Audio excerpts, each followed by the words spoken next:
आज की कहानी। एक 5 साल का बच्चा था। वो अपने दादाजी के साथ एक पहाड़ी इलाके में रहता था। बच्चों, पहाड़ी इलाके का मतलब तो जानते हैं ना आप, जहाँ पर हर तरफ पहाड़ ही पहाड़, नदी, घाटी और ऊंचे ऊंचे पेड़ होते हैं। जैसे भारत में आप कुल्लू मनाली, मसूरी आदि जगह का नाम ले सकते हैं। तो ऐसी ही किसी एक जगह पर वो बच्चा अपने दादाजी के साथ रहता था। ऐसा नहीं था कि उसके माता पिता नहीं थे, वो थे, पर वो लोग जहाँ रहते थे वहाँ आसपास कोई स्कूल नहीं था। इसलिए उन्होंने अपने बेटे को उसके दादाजी के घर भेजा हुआ था ताकि उसकी पढ़ाई लिखाई चलती रहे। माता पिता जहाँ रहते थे वहाँ उनके कॉर्न के, राइस के, बार्ले के फार्म्स थे जिन पर वो खेती करते थे और उसी से अपना गुजारा करते थे। तो एक दिन स्कूल से घर लौटते वक्त उस बच्चे ने 50 पैसे की चेरीज़ खरीदी और चेरीज़ को धीरे धीरे खाते खाते वो जब घर पहुंचा तो उसने देखा कि उसके हाथ में सिर्फ 3 ही चेरी बची थी। अब जब वो घर पहुंचा तो उसने अपने दादाजी को गार्डन में देखा। उसने अपने दादाजी से पूछा, दादाजी आप चेरी खाएंगे? दादाजी ने जब देखा कि उसके हाथ में 3 ही चेरी हैं तो दादाजी ने मुस्कुराते हुए एक चेरी उठा ली। अब जो बाकी की 2 चेरी थी वो उस बच्चे ने खा ली। जो आखिरी चेरी का सीड था यानी कि बीज था, उस बीज को वो बच्चा अपने मुंह में बहुत देर तक इधर से उधर, उधर से इधर, जीभ के नीचे, जीभ के ऊपर घुमाता रहा। उसके बाद उसने उस बीज को निकाला और अपने हाथ पर रख लिया और फिर वो उसे बहुत ध्यान से देखने लगा। देखते देखते उसने अपने दादाजी से पूछा, दादाजी ये चेरी के बीज लकी होते हैं क्या? तो दादाजी ने बोला, हाँ हाँ बिल्कुल होते हैं। तो बच्चे ने पूछा, तो ठीक है, अगर ये लकी होते हैं तो फिर मैं इस बीज को रख लेता हूँ। तो दादाजी ने उसे समझाते हुए बोला कि बेटा, कोई भी चीज़ सिर्फ अपने पास रखने से लकी नहीं होती है।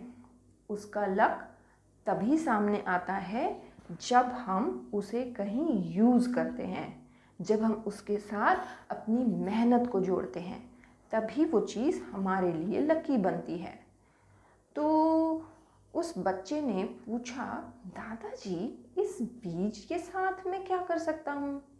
तो दादाजी ने बोला, बहुत आसान है, इसे जाकर बगीचे में बो दो, हो सकता है इसमें से पौधा निकल आए।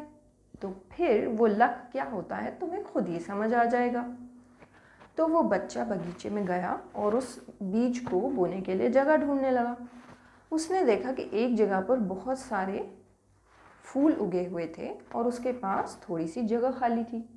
तो वो उस जगह में गड्ढा खोदने लगा। तो दादाजी ने बोला, अरे अरे नहीं, रुको रुको, यहाँ नहीं, यहाँ तो मैंने सरसों के बीज डाले हुए हैं और वैसे भी इसे एक ऐसी जगह पर बो जहाँ आसपास और पौधे ना हों और थोड़ी सी छाया भी हो। तो फिर वो बच्चा और दूसरी जगह ढूंढने लगा। ढूंढते ढूंढते उसे एक बहुत अच्छी जगह मिली जहाँ उसने देखा कि जो मिट्टी थी वो बहुत ही नमी वाली थी। उसे वहाँ गड्ढा खोदने की भी ज़रूरत नहीं पड़ी। उसने जैसे ही बीज को वहाँ रख कर दबाया वो मिट्टी के अंदर चला गया। उसके बाद उसने अपने दादाजी से पूछा कि दादाजी इसमें पानी भी डालना है क्या? तो दादाजी ने बोला, हाँ हाँ, इसके ऊपर थोड़ा सा पानी डालो, तभी तो ये अच्छी तरह से मिट्टी के अंदर रुक जाएगा। तो बच्चा दौड़कर अंदर गया और अंदर से आधी बाल्टी भरकर ले आया। तो दादाजी ने बोला, अरे अरे, इसे डुबाना नहीं है, सिर्फ थोड़ा सा पानी देना है, अभी तो बहुत छोटा है ना। तो बच्चे ने थोड़ा सा पानी निकाल कर वहाँ पर छिड़का और उसके बाद वो अंदर चला गया। और अंदर जाने के बाद वो खेल में मस्त हो गया, पढ़ाई में मस्त हो गया, अलग अलग तरह के काम करने लगा और धीरे धीरे वो उस बीज के बारे में भूल गया। कुछ समय के बाद सर्दियों का मौसम आया और क्योंकि वो पहाड़ी इलाका था तो वहाँ सर्दियों में बहुत बर्फ़ पड़ती थी और इतनी बर्फ़ पड़ती थी कि हर वक्त सब लोग अपने घर में ही अंदर रहते थे। तो अब तो वो बच्चा उस बीच के बारे में बिल्कुल बिल्कुल ही भूल चुका था। उसके बाद जब स्प्रिंग का सीज़न आया, तब जब वो बच्चा धीरे धीरे बाहर निकलने लगा तो एक दिन बगीचे में खेलते खेलते अचानक से उसने देखा कि कुछ लकड़ी का टुकड़ा जैसा लग रहा है, कुछ छोटा सा पत्ते गिरे हुए हैं। तो खेलते खेलते जब वो उसे उठाने के लिए झुका तो वो एकदम से हैरान रह गया। उसने देखा और उसने ज़ोर से चिल्लाकर दादाजी को बुलाया, दादाजी दादाजी जल्दी आइए, इधर आकर देखिए ये क्या है। तो दादाजी आए और दादाजी ने देखा, अरे ये तो वही बीज है जो तुमने पिछले साल बोया था, और देखो अब इसमें से पौधा निकल आया। अरे वाह, ये तो बहुत अच्छी बात हुई। तो उस बच्चे ने पूछा, अरे दादाजी इसका मतलब ये चेरी का पौधा है ना? तो दादाजी ने बोला, हाँ हाँ बेटा बिल्कुल ये चेरी का पौधा है, और देखना धीरे धीरे ये बड़ा हो जाएगा और पेड़ बन जाएगा।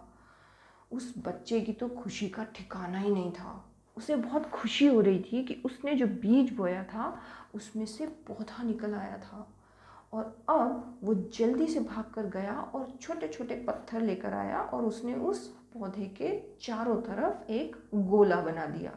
तो जब दादाजी ने पूछा कि बेटा तुमने ये पत्थरों से गोला क्यों बनाया है, तो उसने बोला, दादाजी ये इसकी प्राइवेसी के लिए है, और वैसे भी मुझे भी पहचान रहेगी ना कि ये पौधा यहाँ पर है, इसलिए। अब वो बच्चा रोज़ उस पौधे को आकर देखता था, बहुत देर बैठे बैठे देखता रहता था। कुछ दिन तो वो उसे रोज़ देखता था, पर फिर उसे ऐसा लगने लगा, अरे ये तो बड़ा ही नहीं हो रहा। फिर उसने रोज़ रोज़ देखने की बजाय हफ्ते में एक बार देखना शुरू किया। तो जब वो हफ्ते में एक दिन उसे देखता था, ध्यान से देखता था, तो उसे पता चलता था कि हाँ अब पौधा थोड़ा सा बड़ा हो गया है। उसे बहुत खुशी हो रही थी। कुछ दिन के बाद अचानक एक दिन उस बगीचे में एक बकरी आ गई और उसने पौधे के सारे पत्ते खा लिए। उस दिन वो बच्चा बहुत उदास था, पर दादाजी ने उसे समझाया, कोई बात नहीं बेटा, सिर्फ पत्ते ही खाए हैं ना, उसकी रूट उसकी स्टेम तो मिट्टी में ही है, कोई बात नहीं, ये फिर से उगेगा, इसमें फिर से नए पत्ते आएंगे और ये ऐसे ही बड़ा होता रहेगा। तो उस बच्चे को थोड़ा सा अच्छा लगा, ठीक है। थोड़े दिन के बाद जब उसने देखा कि पौधे पर फिर से पत्ते आ गए हैं तो बहुत खुश हुआ। उसके थोड़े दिन के बाद फिर एक दिन ऐसा हुआ कि दादाजी ने एक औरत को बुलाया जो कि घास की कटाई का काम करती थी, क्योंकि दादाजी के बगीचे में बहुत सारी घास उगाई थी और दादाजी को सफाई करने में परेशानी होती थी, इसलिए वो किसी को बुलाते थे। तो दादाजी ने जब उस औरत से कहा कि आप हमारे बगीचे की सारी घास को साफ़ कर दीजिए, तो उसने गलती से उस पौधे को भी उखाड़ डाला। अब तो दादाजी ने जब देखा कि पौधा मिट्टी से बाहर आ चुका है तो उनकी हालत ख़राब हो गई।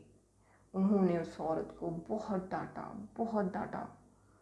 और अब जब उस बच्चे ने देखा कि वो पौधा बाहर आ गया है तो उसकी शक्ल पे इतनी उदासी, वो इतना उदास हो गया कि वो किसी से बात नहीं कर पा रहा था।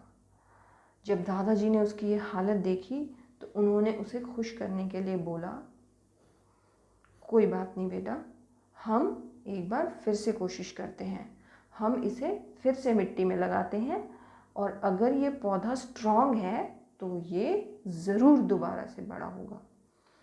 हालांकि बच्चे को दादाजी की बात पर यकीन नहीं हो रहा था, क्योंकि उस वक्त वो बहुत ज़्यादा उदास था और उसे ऐसा लग रहा था कि अब ये पौधा मर चुका है, बढ़ेगा नहीं, कुछ नहीं हो सकता। लेकिन जब दादाजी ने उसे समझाया, उसे उसे डांडस बधाया, उसे मोटिवेट किया कि नहीं, हम ये कर सकते हैं, हमें कोशिश करनी चाहिए, तो उसने दोबारा से उस पौधे को गड्ढा खोदकर फिर से मिट्टी में लगाया और इंतज़ार करने लगा कि इसमें से नए पत्ते आएंगे या नहीं आएंगे। तो कई दिनों तक उसने पौधे को नहीं देखा। फिर एक दिन जब वो डरते डरते कई दिन के बाद पौधे के पास गया, तो उसने देखा कि वाह, इस पर तो नए पत्ते आ रहे हैं। और वो फिर दौड़ता हुआ दादाजी के पास गया, दादाजी दादाजी, हमारा पौधा बढ़ने लगा है। और इस तरीके से उसका पौधा एक बार फिर से मजबूती से वहाँ खड़ा था। धीरे धीरे समय बीतता गया, बच्चा बड़ा होता गया, पौधा भी बड़ा होता गया। जब वो बच्चा 9 साल का हुआ, तब वो पौधा 4 साल का हुआ। तो वो पौधा तब उस बच्चे के बराबर की हाइट का था। वो इतना बड़ा हो चुका था। उस बच्चे को इतनी खुशी हुई, इतना मज़ा आया। फिर एक दिन उसने दादाजी को, एक दिन जब दादाजी बगीचे में गए, तो उन्होंने चिल्लाकर बच्चे को बुलाया, इधर आओ, जल्दी इधर आओ, देखो। और जब वो बच्चा भागकर आया, तो उन्होंने देखा कि उस छोटे से पेड़ के ऊपर फूल दिखाई दे रहे थे। फूल। और पेड़ पर, फलों वाले पेड़ पर जब फूल आते हैं तो इसका मतलब जानते हो बच्चों? इसका मतलब ये होता है कि उन फूलों के बाद वहाँ पर फल लगेंगे। तो दादाजी ने जब उस बच्चे को बुलाया और बच्चे ने जब देखा कि वहाँ फूल आए हैं, तो उनकी दोनों की खुशी का ठिकाना ही नहीं रहा। और दोनों के दोनों उसके पास बैठकर बहुत देर बातें करते रहे। उसके बाद जब काफ़ी देर हो गई, तो दादाजी ने बोला कि चलो अंदर चलते हैं। जब वो दोनों अंदर गए, तो उस बच्चे का दिल अभी भी नहीं भरा था। वो फिर से भागकर बगीचे में गया और उस पेड़ के नीचे लेट गया, उस छोटे से पेड़ के नीचे लेट गया। और लेट कर वो उस पेड़ के पत्तों को, फूलों को, टहनियों को और उसमें से झांकते हुए आसमान को भी देखने लगा। उसे बहुत बहुत मज़ा आ रहा था, बहुत खुशी हो रही थी। पता नहीं, कुछ अजीब सी खुशी थी जो उसे पहले कभी भी नहीं हुई थी। उसे ऐसा लग रहा था कि उसकी वजह से कैसे एक छोटा सा बीज इतना बड़ा पेड़ बन चुका है। उसके बाद स्कूल की छुट्टियों में उस बच्चे को अपने माता पिता के पास मिलने जाना था और साथ ही साथ उनकी मदद भी करनी थी, क्योंकि फसल की कटाई के वक्त जब फसल को काटते हैं, तो उस वक्त बहुत लोगों की हेल्प की ज़रूरत पड़ती है। तो क्योंकि अब वो बच्चा इतना बड़ा हो चुका था कि वो अपने मम्मी पापा की मदद कर सकता था, तो वो गर्मी की छुट्टियों में जब वहाँ गया, तो उसे काफ़ी दिन वहाँ रहना पड़ा और उसने उनकी मदद की।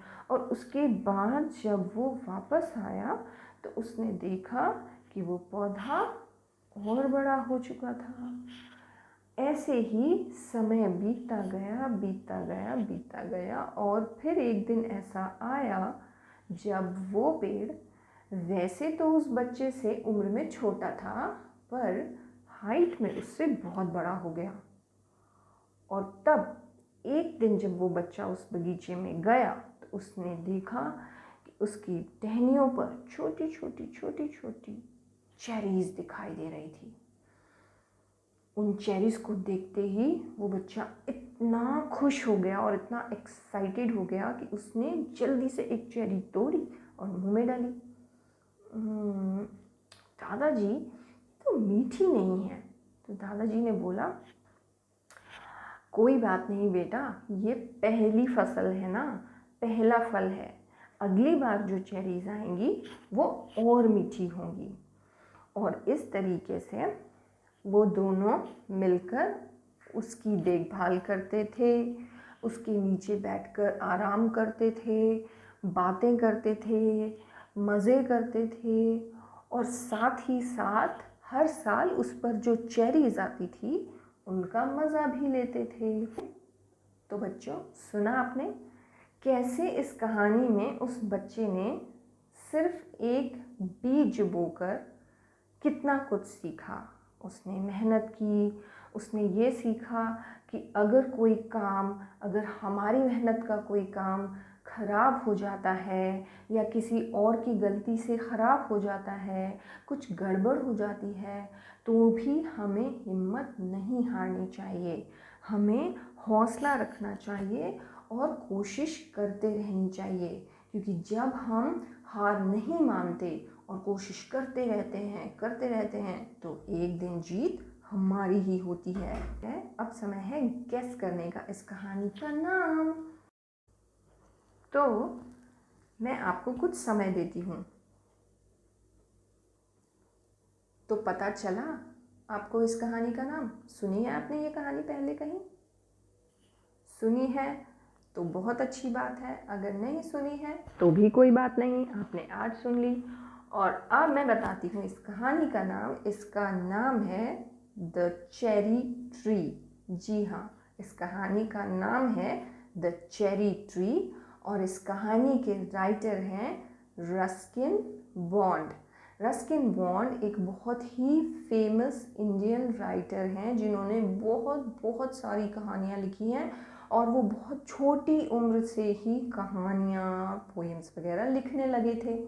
तो अगर आपको ये कहानी अच्छी लगी है तो आप भी रस्किन बॉन्ड की और स्टोरीज़ पढ़ सकते हैं, सुन सकते हैं, आपको बहुत मज़ा आएगा।